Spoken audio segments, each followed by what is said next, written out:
அனைவருக்கும் வணக்கம். இந்த வீடியோ எதை பற்றினா பவர் டிரான்ஸ்மிஷன், அதாவது பவர் பிளான்ட்டில் எலக்ட்ரிக்கல் எப்படி அங்கே வந்து இப்போ எலக்ட்ரிசிட்டி ப்ரொடியூஸ் பண்ணி அந்த ப்ரொடியூஸ் எலக்ட்ரிசிட்டி வந்து எப்படி நம்ம வீட்டு வரைக்கும், அதாவது வீடுனா நம்ம கிட்ட வீட்டு பக்கத்தில் சப்ஸ்டேஷன் இபி ஆஃபீஸ் வரைக்கும் எப்படி வருது, அதாவது எப்படின்னா அங்கே பவர் ஜெனரேட் பண்ணுறாங்க, அது எப்படி டிரான்ஸ்மிஷன் பண்ணி டிஸ்ட்ரிபியூஷன் பண்ணி நம்ம வீட்டு வரைக்கும் கொண்டு வராங்கன்ட்டு தான் தெளிவாக அந்த வீடியோ சொல்லியிருக்கோம். இந்த வீடியோ பாருங்கள், ரொம்ப யூஸ்ஃபுல்லாக இருக்கும். சரிங்களா?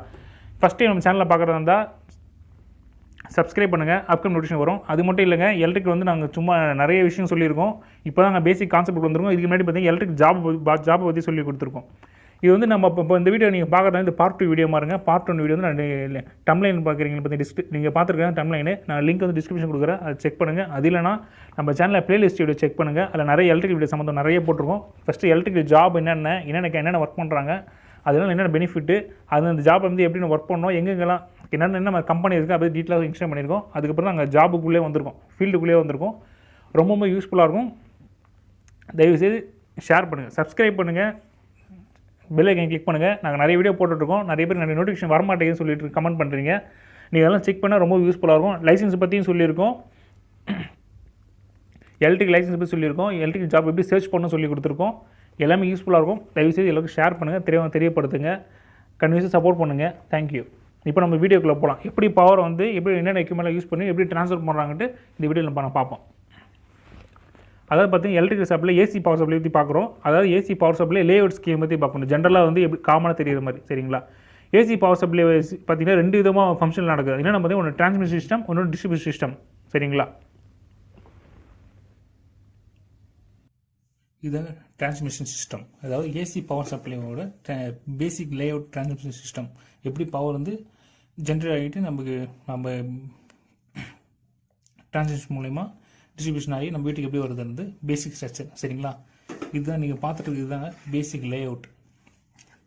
டிரான்ஸ்மிஷன் பேசிக் லேஅவுட்டு. இதில் 2 டைப்ஸ் இருங்க. என்னென்னு பார்த்தீங்கன்னா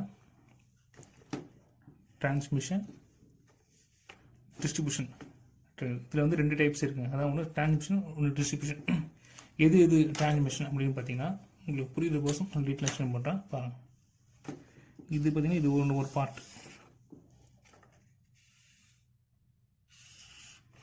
இது வந்து ஒரு பார்ட்டுங்க. இது டிஸ்ட்ரிபியூஷன், இரண்டாவது, இது ஒரு பார்ட். உங்களுக்கு புரியுது ஈஸியாக சொல்லிட்டு 2 வச்சுருக்கேன். இப்போ உங்களுக்கு ஈஸியாக புரியும் நினைக்கிறேன். Transmission, distribution. இதெல்லாம் வந்து டிரான்ஸ்மிஷன் லைன், வந்து இது டிஸ்ட்ரிபியூஷன் லைன். சரிங்களா? சரி, ஓகே. இது ஆல்ரெடி நாங்கள் எலக்ட்ரிக் நிறைய வீடியோ போட்டிருக்கோம். நீங்கள் முன்னாடி வீடியோ பார்த்து லிங்க் டிஸ்கிரிப்ஷனில் கொடுக்குறேன், அதை பார்த்து ரொம்ப யூஸ்ஃபுல்லாக இருக்கும். சரிங்களா? இது வந்து ஜெனரேட்டேஷன். சரிங்களா? பவர் பிளான்ட் சொல்லுவாங்க பார்த்தீங்களா, அதுதாங்க. அங்கேருந்து பவர் ஜென்ரேட் பண்ணி பவர் வந்து ஸ்டெப் அப் பண்ணி ட்ரான்ஸ்ஃபர் பவர் ஸ்டெப் அப் பண்ணி அங்கே ரிசிவிட்டேஷன் அனுப்புகிறாங்க. இங்கே வந்து 2 இருக்குங்க. ஒன்று ஸ்டெப், இது வந்து 1ன்னு எடுத்துக்கலாம், சோர்ஸ் 1, இது சோர்ஸ் 2ன்னு எடுத்துக்கலாம். சரிங்களா? இன்கேஸ் இங்கேருந்து பவர் வந்து இன்கேஸ் ஏதோ பிரச்சனை இல்லை, பாய்லர் பிரச்சனை வந்துச்சு, ஏதாவது சம்திங் ஏதோ இஷ்யூ ஏதோ ப்ராப்ளம்னால இது இன்கேஸ் பவர் கட் ஆயிடுச்சுன்னா இந்த அடுத்த இன்னொரு ஸ்டேஷன் வந்து பவர் சோர்ஸ் வந்து எடுத்து இங்கே சப்ளை பண்ணிட்டு இருப்பாங்க. ஏன்னா கண்டிப்பாக நம்ம பவர் சப்ளை வந்து கொடுத்துட்டு இருக்கணும். சரிங்களா? இன்கேஸ் நம்ம எலக்ட்ரிசிட்டி பவர் எவ்வளோ முக்கியம்னு தெரியும், இன்கேஸ் ஒர்க் ஆகலாம் எவ்வளோ பிரச்சனை வந்து தெரியும். அதனால் என்ன பண்ணுவாங்க, எப்பயுமே வந்து எல்லாமே இன்டர் கனெக்ட் பண்ணிக்கணும். அதுதான் பாருங்கள், இன்டர் கனெக்டட். எல்லா பவர் சிஸ்டம், எல்லா பவர் பிளான்ட்டும் பார்த்தீங்கன்னா எல்லா டிரான்ஸ்மிஷன் லைனும் எல்லாமே இன்டர் கனெக்ட் பண்ணி தான் இருக்கும். இது இன்கேஸ் ஏதாவது ஒரு சோர்ஸ் ஃபெயில் ஆனால் இன்னொரு சோர்ஸ் எடுத்துக்கிற மாதிரி வச்சிருப்பாங்க. அப்படின்னா இங்கே 2 சோர்ஸ் கம்பைன் பண்ணி இது 50%, இது 15%. ஏன்னா 100% எந்த பவர் அவுட்புட் கொடுக்க முடியாது. 80% மேக்ஸிமம் சொல்லுவாங்க. ஆனால் வந்து அந்த சில டைம் வந்து சில இஷ்யூனால வந்து அந்த இடத்துல வந்து ஃபுல் பவர் வந்து கொடுக்க முடியாது. அப்போ என்ன பண்ணுவாங்கன்னா இங்கே இது ஒரு 100ல் வந்து 50%, இது ஒரு 45-50% அப்படி சொல்லி 2 சேர்த்து இங்கேருந்து இன்டர் கனெக்ட் பண்ணி அது மூலமாக பேரல் ஆப்ரேஷன் மூலமாக வந்து ரிசிவிட்டேஷன் பவர்ஸ் வந்து சென்ட் பண்ணுவாங்க. இதுதான் பேசிக் ஸ்ட்ரக்சர். சரிங்களா? பவர் அங்கேருந்து ஸ்டெப் அப் ஆகுது. இங்கேருந்து டிரான்ஸ்மிஷன் லைன் மூலயமா வந்து 2000 kV பார்த்தீங்களா? இந்த ஒரு பேசிக் எக்ஸாம்பிள் 230 kVக்கு வந்து பவர் டிரான்ஸ்மிஷன் பண்ணுறாங்க ரிசிவிட்டேஷனுக்கு. சரிங்களா? இங்கேருந்து என்ன பண்ணுறாங்க, இன்னொரு சோர்ஸ் 2 சோர்ஸ், ஒன்று ஃபெயிலியர் இன்னொரு சோர்ஸ் சப்போர்ட் பண்ணுறதுக்கோசம் என்ன பண்ணுறாங்க, 2 சோர்ஸ் மூலமாக வந்து இன்டர் கனெக்ட் பண்ணி இங்கே டிரான்ஸ்மிஷன் லைன் அனுப்புகிறாங்க. அது எங்கே போகுது, ரிசீவ் ஸ்டேஷன் போகுது. ரிசீவ் ஸ்டேஷன் என்ன பண்ணுவோம்னா அந்தந்த ஏரியாவுக்கு வந்து ஒரு எல்லாமே ஒரு இது வந்து பேசிக்னு எல்லா ஏரியாவுக்கு தகுந்த எல்லா ஒரு சிட்டிக்கு டிஸ்ட்ரிக்ட் தான் மாறும். சரிங்களா? இப்போ ரிசீவ் என்ன பண்ணுவாங்கன்னா அந்தந்த இடத்துக்கு வந்து பார்த்தீங்கன்னா இப்போ சென்னை பொறுத்த பார்த்தீங்கன்னு வச்சுக்கோங்களேன், எக்ஸ்ட்ரீம்லி லார்ஜ் கன்சியூமர் அவங்களுக்கு ஒரு சப்போர்ட் அவங்களுக்கு பவர் வந்து சப்ளை பண்ணும். ஏன் எக்ஸ்ட்ரீம் லார்ஜ் கன்சியூமர் அப்படின்னு யாரும் பார்த்தீங்கன்னா ஃபேக்ட்ரி இண்டஸ்ட்ரீஸ் அப்படி வரும். அதாவது சென்னை சம்மந்தம் உங்களுக்கு இன்னும் புரியுமா சொல்லணும்னா இந்த ஒரகடம் கேள்விப்பட்டிருப்பீங்களா, ஒரகடம், ஸ்ரீபெரும்புத்தூர், எல்காட் ஏரியா, சிப்காட் ஏரியா அப்படிலாம் சொல்லுவாங்க, இண்டஸ்ட்ரியல் ஏரியா சொல்லுவாங்க பார்த்தீங்களா, அதுதாங்க லார்ஜ் கன்சியூமர் சப்ளைஸ் சொல்லுவாங்க. ஏன் அப்படின்னா அவங்களுக்கு நிறைய வந்து ப்ரொடக்ஷன் போய்கிட்டு இருக்கும். ஆனால் அந்த ப்ரொடக்ஷன் டிஸ்டர்ப் பண்ணால் ஏகப்பட்ட கோடிகள் லாஸ் ஆகும். அதனால் என்ன பண்ணுவோம், அவங்க தனியாக வந்து எனக்கு டிஸ்டர்பன்ஸே ஆகாத பவர் சப்ளை வேணும்னு சொல்லி அவங்க தனியாக காஸ்ட் ஸ்பெண்ட் பண்ணி லைன் எடுத்து அதுக்கு வந்து கொடுத்துருப்பாங்க. அது அந்த பர்டிகுலர் ஏரியானால தான் வந்து இப்போ எல்காட் அப்படின்னா தனியாக அது ஃபுல் இண்டஸ்ட்ரியாகவே இருக்குது. காரணம் இதுதான் அது காரணம். ஏன்னா அதுக்கு மட்டும் தனி பவர் சப்ளை இருக்கும், அதுக்கு டிஸ்டர்பே ஆகாது. ஏன்னா நம்ம இந்த பக்கம் நம்ம வீடு பக்கம்லாம் அடிக்கடி பவர் கட்டும், அந்த டிஸ்டர்ப். அதனால தான் என்ன பண்ணுறாங்க, ஒரு ஏரியா பிரிச்சே கொடுத்துறாங்க. அந்த ஏரியா ஃபுல்லாக எல்காட் மட்டும் பிரித்து கொடுக்கணும் அப்படின்னு சொல்லி பிரிச்சுனால எக்ஸ்ட்ரீம் லார்ஜ் கன்சியூமர் அவங்க டிஸ்டர்ப் ஆக சொல்லி தனியாக பிரித்து கொடுத்துறாங்க. சரிங்களா. இங்கே ரிசீவிட்டேஷன் வந்து அங்கேருந்து ஒரு பாட்டு போகுது, இன்னொரு பாரு. ஏன்னா அங்கே அதிக கரண்ட் தேவைப்படலாம், அங்கேருந்து பாதி வந்து பிரித்து கொடுத்துருவோம். அதுக்கப்புறம் எங்கே போகுது பார்த்தீங்கன்னா செகண்டரிக்கு போகுதுங்க. அதாவது செகண்டரி டிரான்ஸ்மிஷன் லைன். இது பிரைமரி சொல்லுவாங்க, இதுக்கு முன்னாடி அடுத்து செகண்டரி. செகண்டரி பற்றி 110 kV. 110 kVக்கு அந்த சப்ளை என்ன பண்ணுவாங்க, சப்ஸ்டேஷன் போகும். சப்ஸ்டேஷன் என்ன பண்ணுங்க, அங்கேருந்து வந்து டிஸ்ட்ரிபியூஷன் அனுப்பும். இது வந்து ஒரு ஃபர்ஸ்ட் ஸ்டேஜ் முடிஞ்சுங்க, இது செகண்ட் ஸ்டேஜ் வருது. சப்ஸ்டேஷன் என்ன பண்ணும், அங்கேருந்து பிரித்து கொடுக்கும், டிஸ்ட்ரிபியூட் பண்ணி கொடுக்கும் எங்கெங்கெல்லாம் பவர் சப்ளை வேணும்ட்டு. அதாவது இங்கே பார்த்தீங்கன்னா எக்ஸ்ட்ரீம்லி லார்ஜ் கன்சியூமர் இருக்கும் பார்த்தீங்களா, அதுக்கு அடுத்த ஸ்டெப் பார்த்தீங்கன்னா லார்ஜ் கன்சியூமர். ஓரளவுக்கு ரொம்ப லோடில் யூஸ் பண்ண மாட்டாங்க, அது கொஞ்சம் சின்ன ஸ்மால் இண்டஸ்ட்ரின்னு சொல்லும்போது அந்த மாதிரி ஏரியாஸ் இருக்கு, நிறைய இருக்குங்க, அவங்களுக்கு அனுப்புவோம். அதாவது அது டிஸ்ட்ரிபியூஷன் கிட்ட வந்துடும். அங்கேருந்து என்ன பண்ணுவோம், சப்ஸ்டேஷன் அது பிரித்து லார்ஜ் கன்சியூமர் அந்த பார்ட்டு அவங்களுக்கு கொஞ்சம் பாதி பிரித்து கொடுத்துருவாங்க. டிஸ்ட்ரிபியூஷன் அதாவது நம்ம வீடு அந்த சுற்றி சரௌண்டிங் ஏரியா வந்து அங்கேருந்து பவர் பிரித்து கொடுப்பாங்க. அது வந்து பார்த்தா இது ஒரு கேவி 11 kV போகும், இங்கேருந்து 11 kV வரும். இங்கே வந்து டிஸ்ட்ரிபியூஷன் ட்ரான்ஸ்ஃபர் வந்தோடனே ஸ்டெப் அப் ட்ரான்ஸ்ஃபர் மூலயமா வந்து ஸ்டெப் டவுன் ட்ரான்ஸ்ஃபர் மூலயமா ஸ்டெப் டவுன் பண்ணி நம்மளுக்கு 440 வோல்ட்டாக கன்வெர்ட் ஆகி இங்கே பாருங்கள் 11 kV வருதுங்க. இது வந்து ஸ்டெப் டவுன் ட்ரான்ஸ்ஃபார்மர் வந்து விஷயம் வந்து இங்கேருந்து கன்வெர்ட் ஆகி 440 வோல்ட்டாக வந்து நம்ம வீடு கன்சியூமர் நம்ம லைன் வீட்டுக்கு வருது. அதாவது சர்வீஸ் நம்ம வீட்டில் அந்த போல்லாம் இருக்கும் பார்த்தீங்களா, இதுதான் செகண்டரி டிஸ்ட்ரிபியூஷன் ஃபீடர் அப்படின்னு சொன்னால் அந்த போல்ஸ் டிரான்ஸ்மிஷன் லைன்ஸ் இந்த ஏரியாஸ்லாம் பார்த்து டிரான்ஸ்ஃபார்மர்லாம் வச்சு பார்த்தீங்கன்னா அதுதான் அந்த ஏரியா. இது மூலயமா வந்து 3 phase line 4-way system. 3 phase-னா 3 phase, 4 neutral. இதுதான் 4-way சிஸ்டம் சொல்கிறான். 3 phase 4-way சிஸ்டம் இதுதான் சொல்லுவாங்க கான்செப்ட். இது மூலியம் கன்சியூமர் நம்மளுக்கு வருது. இது வந்து இந்த எக்ஸ்ட்ரீம் லார்ஜ் சொல்லும்போது அதோட கம்பேர் பண்ணும்போது கொஞ்சம் லார்ஜ் கொஞ்சம் சின்ன ஸ்மால் இண்டஸ்ட்ரி சொல்லும்போது அவங்களுக்கு இது மூலம் இப்படி தாங்க பவர் வந்து பேசிக்காக வந்து எல்லாருக்கும் டிரான்ஸ்மிஷன் ஆகிட்டு இருக்கு, ஒர்க் ஆகிட்டு இருக்கு. இதாங்க பேசிக் பிரின்சிபல். ஒன்றுமே இல்லை, 2 டைப்ஸ் தாங்க. சரிங்களா. இதை பற்றி இன்னும் கொஞ்சம் டீட்டெயிலாக பார்க்கணும்னா சொல்கிறோம் பாருங்க.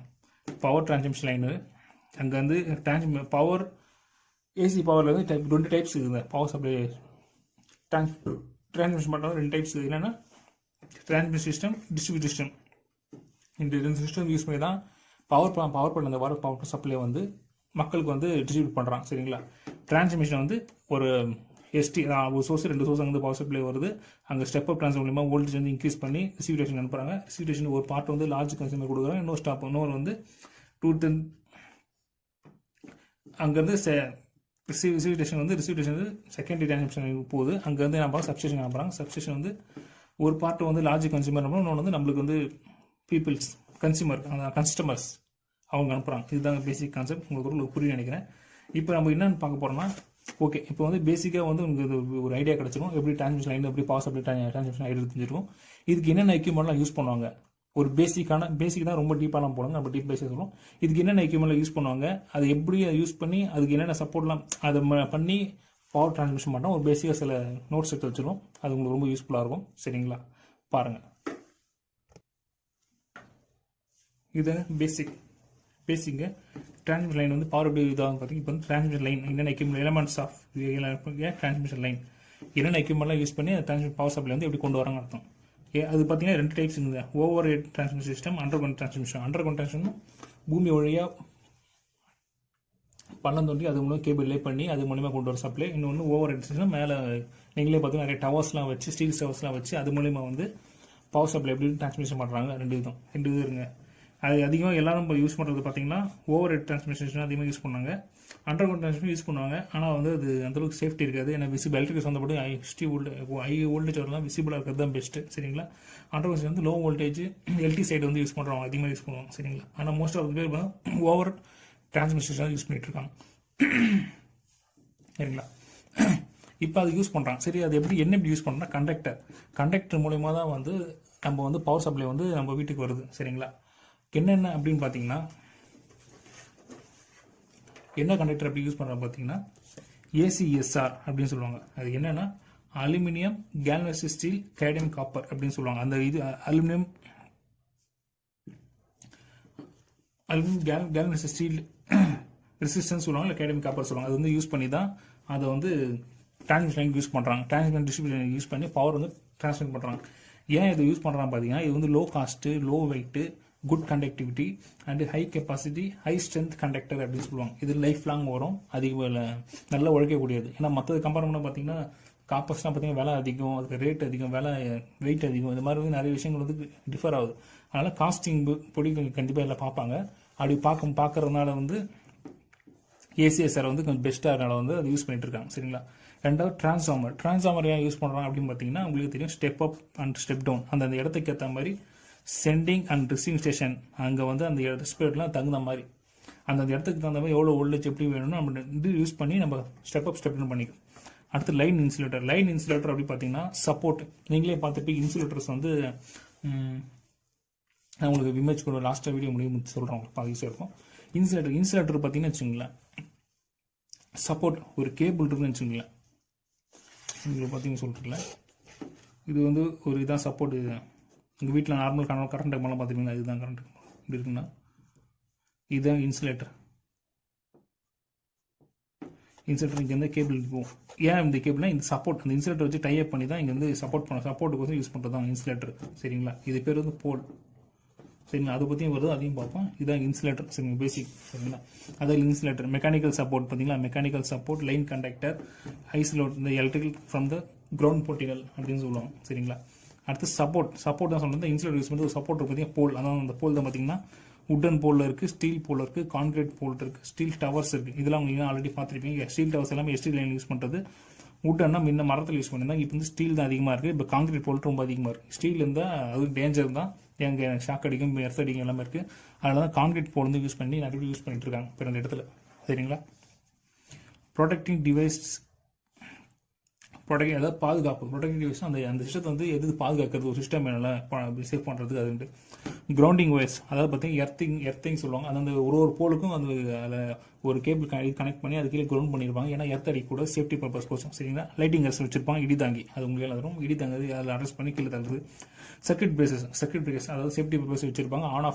ஆன் அண்ட் ஆஃப் பண்ணி அந்த இடத்துக்கு எதுவுமே வேலை பண்ணுறாங்கன்னா மெயின்டெனன்ஸ் ஒர்க் எடுக்கிறதுக்கோசம் சர்க்கிட் பிரேக்கர்ஸ் ஆன் ஆஃப் பண்ணுறாங்க. ரிலேஸ் உடனே ஏதாவது பிரச்சனை ஒன்று ட்ரிப் ஆகுது. ஏன்னா எல்லாமே எஸ்டி லைன்ஸு, ரொம்ப சேஃப்டி ரொம்ப முக்கியம். எந்த உயிர் சேதம் ஏற்படக்கூடாது. அதனால வந்து நிறைய சேஃப்டி ரிலேஸ் யூஸ் பண்ணி அதை ட்ரிப் பண்ணி அது சிஸ்டத்தை பாதுகாக்கிறாங்க. சரிங்களா? அதான் மழை காலத்தில் அதிகமாக ட்ரிப் ஆகிறது காரணம் இதனால தான். சரிங்களா? ரெண்டாவது வோல்டேஜ் கண்ட்ரோல் டிவைஸ் இன்க்ளூடிங் அப்படின்னு பார்த்தீங்கன்னா வோல்டேஜ் வந்து கண்ட்ரோல் பண்ணுங்க. ஹை வோல்டேஜாக பண்ணி லோ வோல்டேஜ். ஹை வோல்டேஜாக வந்து பார்த்தீங்கன்னா வீட்டில் சிஸ்டம்ஸ் எல்லாம் போயிடும், ஃப்ரிட்ஜ், டிவிஸ் எல்லாம் ஹோம் அப்ளிகன்ஸ் டேமேஜ் ஆகிடும். அதுக்கோசம் வந்து வோல்டேஜ் கண்ட்ரோல் யூஸ் பண்ணுவாங்க. அது வந்து கண்டிப்பாக வந்து சிக்னஸ் ரெகுலேட்டர்ஸ் அது யூஸ் பண்ணுவாங்க சிவிடேஷனில். அப்புறம் Brown Boveri regulators and Tirrill regulators, induction regulator, tap changing transformer, line dropping compensators. இந்த சிஸ்டமான இந்த product devices electronic device use பண்ணி வோல்டேஜ் வந்து ரொம்ப ஹையாக ஆகாமல் லோ ஆகாமல் மீடியமாக ஒரு கரெக்டான லெவலில் வந்து ஃப்ரீக்வன்சியில் வந்து ரன் ஆகிற மாதிரி வந்து எல்லாமே சிஸ்டம் செட் பண்ணி வச்சுருப்பாங்க. நம்ம வந்து கரெக்டாக மானிட்டர் பண்ணிட்டே இருக்கணும். 24/7 கண்டிப்பாக எலக்ட்ரிக் வந்த போது எல்லா ஜாமே 24/7 தான்.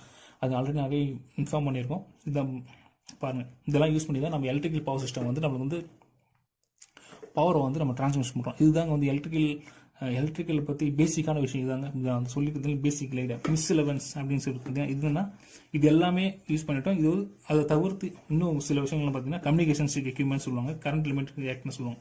கம்யூனிகேஷன் ரியாக்டர்ஸ் அப்படின்னு பார்த்தீங்கன்னா கம்யூனிகேஷன் ரியாக்ட் பண்ணால் இப்போ இருக்க அட்வான்ஸ் பார்த்தீங்கன்னா எல்லாமே வந்து ஆட்டோமேட்டிக்காக கம்யூனிகேட் இருந்தாங்க. அதுலேயே வந்து நம்ம நெட்ஒர்க் சிஸ்டம் கனெக்ட் பண்ணிட்டாங்களே, அது மூலம் டேட்டாஸ் நம்ம ஈஸியாக வந்து நம்மளே ஈஸியாக ரிகவரிங் பண்ணிக்கலாம். அதில் நம்ம ரிசீவ் பண்ணிக்கலாம். எவ்வளோ வோல்டேஜ் போட்டிருக்கு, எங்கே ப்ராப்ளம் ஆகுது, என்ன பிரச்சனைட்டு எல்லாமே டிவைஸ் யூஸ் பண்ணலாம். அதெல்லாம் இந்த மாதிரி கம்யூனிகேஷன் யூஸ் பண்ணுறாங்க. யூஸ் பண்ணி தான் இப்போ வந்து இது மொத்தம் சிஸ்டமே ஒர்க் ஆகிட்டு இருக்கு. இதுதாங்க பேசிக் கான்செப்ட். சரிங்களா? கமெண்ட் பண்ணுங்கள். இன்கேஸ் எதாவது இருந்தால் நாங்கள் டவுட் வந்து கிளியர் பண்ணுறோம். சரிங்களா? ரெண்டாவது நம்ம சேனல் நிறைய எலக்ட்ரிக்கல் வீடியோ நிறைய போட்டுட்ருக்கோம். நிறைய பேர் ரொம்ப யூஸ்ஃபுல்லாக இருக்குன்னு சொல்லியிருக்காங்க. ஃபஸ்ட்டு ஜாபை பற்றி போட்டிருக்கோம். ஜாபில் என்னென்ன ஒர்க்லாம் பண்ணிட்டு இருக்காங்க, அது எந்த அளவுக்குலாம் அது எஃபெக்டிவாக இருக்குது, எவ்வளோ இன்கம் எப்படி லேர்ன் பண்ண முடியும் அப்படி டீட்டெயிலாக சொல்லியிருக்கோம். நம்ம சேனலை சப்ஸ்கிரைப் பண்ணுங்க. அப்கமிங் வீடியோஸ் நிறைய வந்துட்டு இருக்கு. முக்கியமாக எலக்ட்ரிக் சேஃப்டி பற்றி ரொம்ப வீடியோ வந்துகிட்டே இருக்குது. அது ரொம்ப யூஸ் பண்ணணும். கம்பல்சரி எல்லாம் தெரிஞ்சுட்டு ஆகணும் அந்த விஷயத்தை பற்றி. தயவுசெய்து உங்களை சப்போர்ட் பண்ணுங்கள். ரெண்டாவது நம்ம சேனல் பிளேலிஸ்ட் போய் பாருங்கள். பிளேலிஸ்ட்டில் போனால் எலக்ட்ரிக்கல் அப்படின்னு சொல்லிட்டு நாங்கள் ஒரு வீடியோ நிறைய போட்டிருக்கோம். அதை பாருங்கள், ரொம்ப யூஸ்ஃபுல்லாக இருக்கும். அதை பாருங்கள், அதை ஸ்டெப் பை ஸ்டெப்பாக போட்டுருங்க. அதெல்லாம் நீங்கள் பாருங்கள், ரொம்ப யூஸ்ஃபுல்லாக இருக்கும். நம்ம சேனலை சப்ஸ்கிரைப் பண்ணுங்கள். கமெண்ட் பண்ணுங்கள். கண்டிப்பாக நாங்கள் அதெல்லாம் ஆன்சர் பண்ணுறோம். ஏதாவது டவுட்னா கமெண்ட் பண்ணுங்கள். ஏதாவது வேணும்னா கேளுங்க, அதுவும் நாங்கள் ஆன்சர் பண்ணுறோம். Thank you for your support. Thank you for வாட்சிங். இந்த வீடியோ உங்களுக்கு ரொம்ப யூஸ்ஃபுல்லாக இருக்கும் நான் நம்புகிறேன். அது இல்லாமல் நிறைய கமெண்ட் பண்ணுங்கள், டவுட்ஸ்லாம் கேளுங்க. நான் கண்டிப்பாக அதுக்கு ஆன்சர் பண்ணுறோம், ரிப்ளை பண்ணிட்டு தான் இருக்கோம். நிறைய பேர் நிறைய யூஸ்ஃபுல்லாக இருக்கும், ஹெல்ப்ஃபுல்லாக இருக்கும்னு சொல்லியிருக்காங்க. அந்த வீடியோ வந்து நிறைய பேருக்கு ஷேர் பண்ணுங்கள். இந்த வீடியோ மட்டும் நம்ம சேனல் பிளேலிஸ்ட் செக் பண்ணுங்கள். எல்லாமே யூஸ்ஃபுல்லான வீடியோ. எலக்ட்ரிக்கல் ஸ்டூடெண்ட்டுக்கு ஃப்ரெஷருக்கு ஒர்க்கர்ஸ் எல்லாரும் ஷேர் பண்ணுங்கள். கண்டினியூ சப்போர்ட் பண்ணுங்கள். தேங்க்யூ. தயவுசெய்து பிளேலிஸ்ட் வீடியோ செக் பண்ணுங்கள். அதில் நிறைய வீடியோ இருக்கும், பாருங்கள். தேங்க்யூ.